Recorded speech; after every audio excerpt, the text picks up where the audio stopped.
Okay everybody, so what I'm going to do today is I'm going to make caramel, but I'm going to be, instead of using cream, I'm going to be using soy milk. Hopefully it works, but it's going to take sugar, water, butter, and the silk.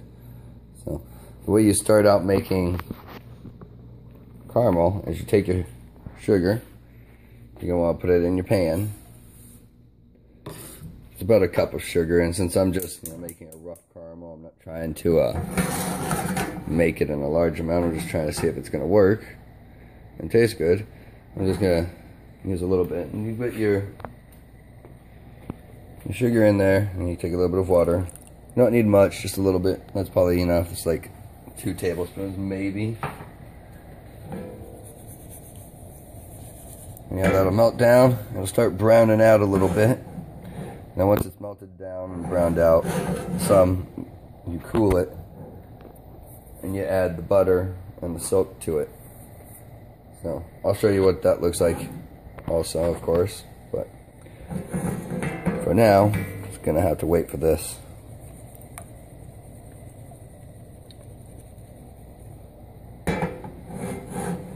That'll take, I don't know, anywhere from 2 minutes to 3-5 minutes, something like that. You never know.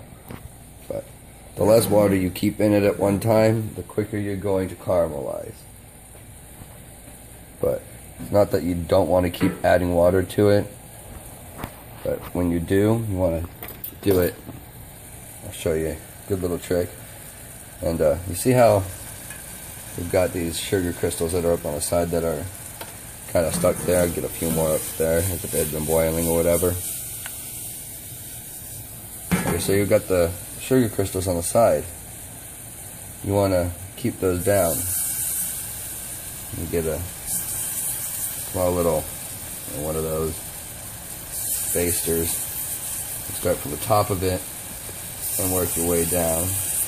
You really don't add very much water to it by doing this, but what it does is it keeps your sugar crystals from forming on the sides and not browning, and it's not that big of a deal on what we're doing here because I'm not doing, say, a hard crack for candy making or hard candy making. I'm just making a soft caramel. So anyhow, that's not even really needed to be done. I'm just doing it because I wanted to show you guys. But see how that's nicely boiling away. I'm going to add some more water to that just to help it along, because 2 tablespoons of water does not last long. You've got your little whisk.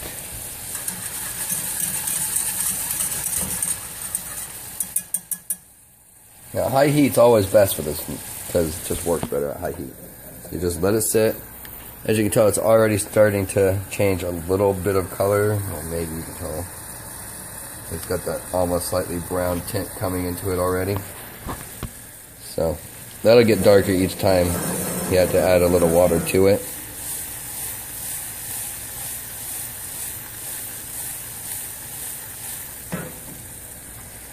So it's going to sit here, it's going to boil away and get caramelized and browned, and then I'll show you guys what I do next. So while that's going over there, grab a cutting board. While that's going over there, I'm going to get a piece of butter cut off.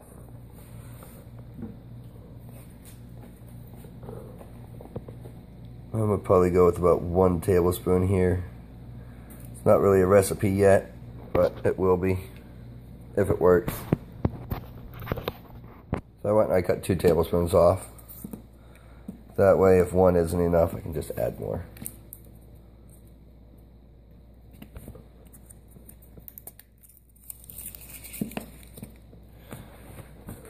Let's see what the caramel's doing over here. Well, at least the sugar seems to be drying out a bit, which is good. The more it dries out, the more caramelization happens.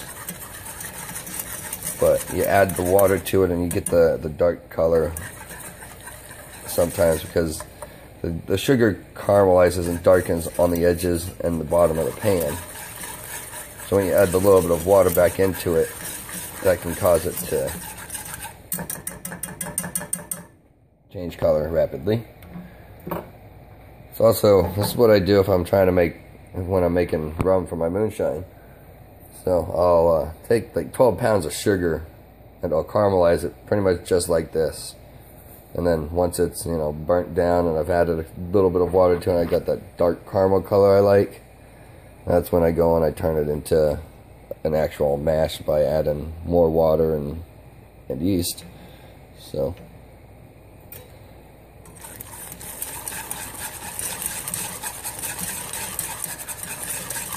see the color changed?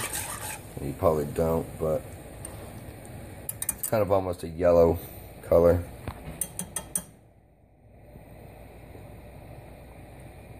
Too bad my whisk is getting all gunked up.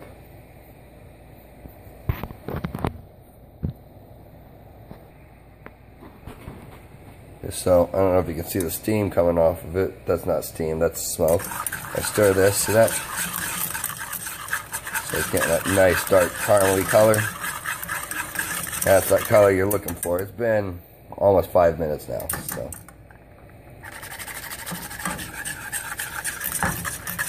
And if you're making, you know, hard candies, you don't ever want to get your sugar this hot, ever. So, that's, I'm going to call it almost done, because it's pretty dark, but it's not as dark as I want it, so I'm going a little bit longer, a little bit darker, and then I can add it to the butter to it, which you do off the flame. So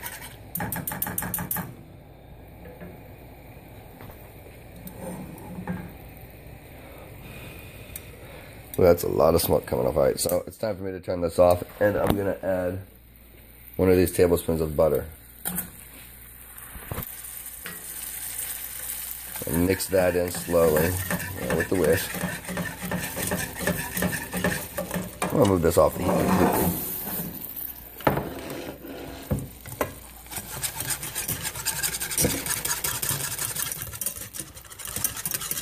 Alright, that's going to need a little bit more, I think. So I'm going to put about a half a tablespoon in there.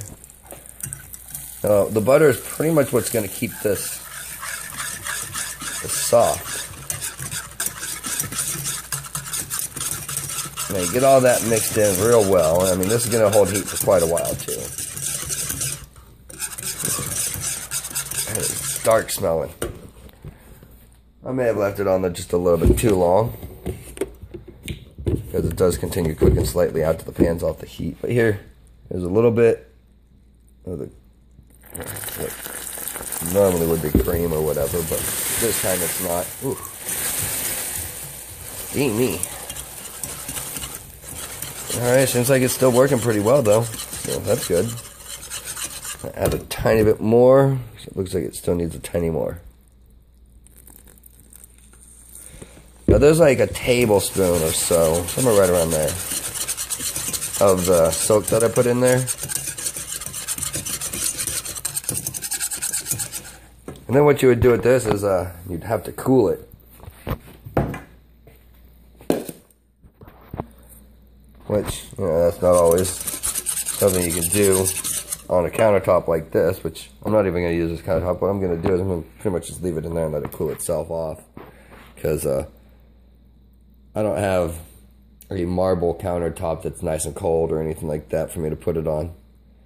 So I could, you know, refrigerate it for a little bit, but I'm not too worried about it. I'll just come back every few minutes. I'll give it a stir.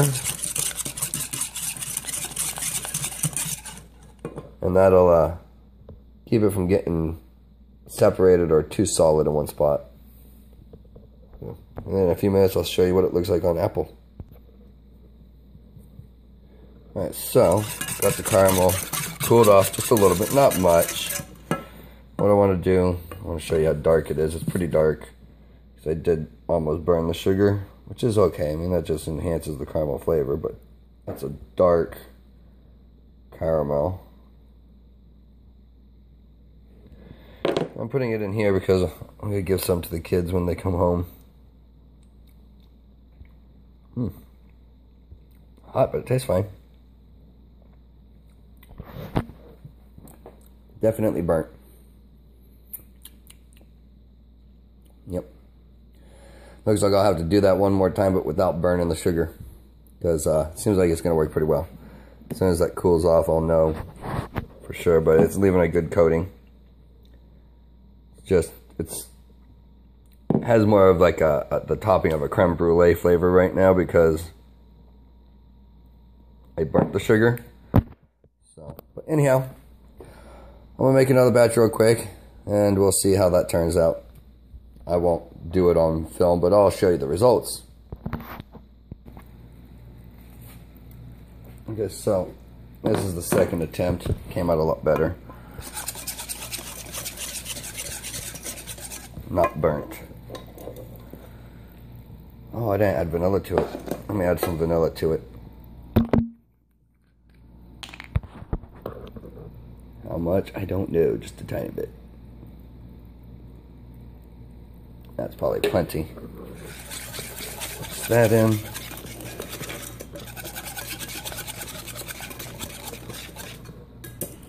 Okay, now I'm going to take a little bit, I'm going to put it into this little bowl. That way they have a little bit for dipping. The rest of it I'm going to dump over here.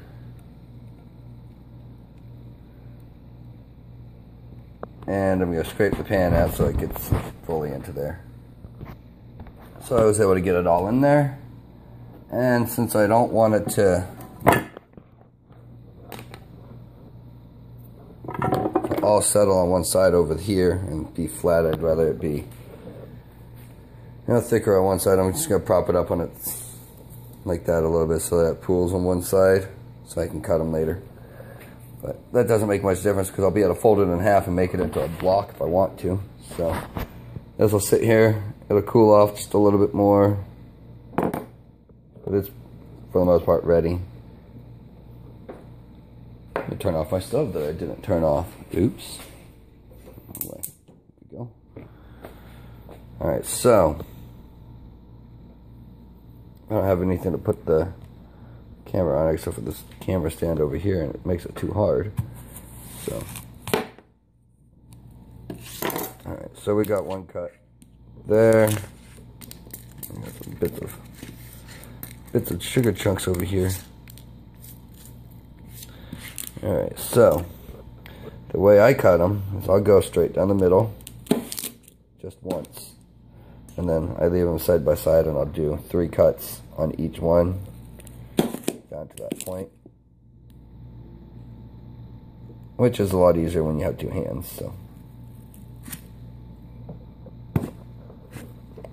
alright, I'm gonna put the phone down.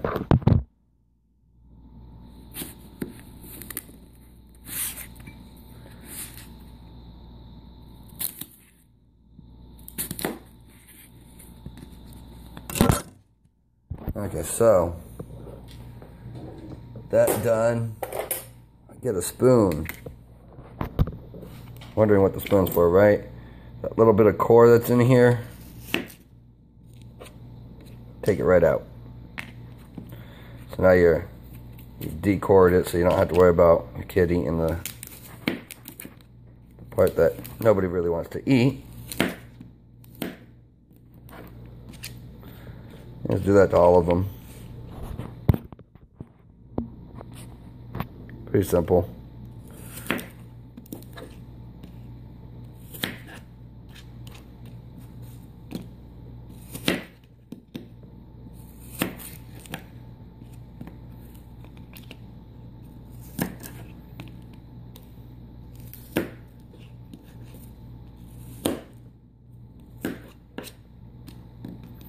And this piece doesn't have any. Oh, I guess it has a little piece.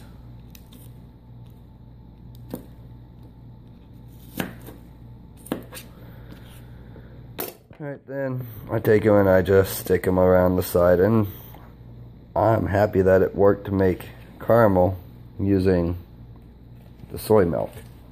That's cool. So now Derek has his caramel apples that he can eat also. Yeah, just stick that one right in the middle. That'll be ready for him when he gets home here in another 3 hours, so I'll just stick it in the fridge, let it get cool.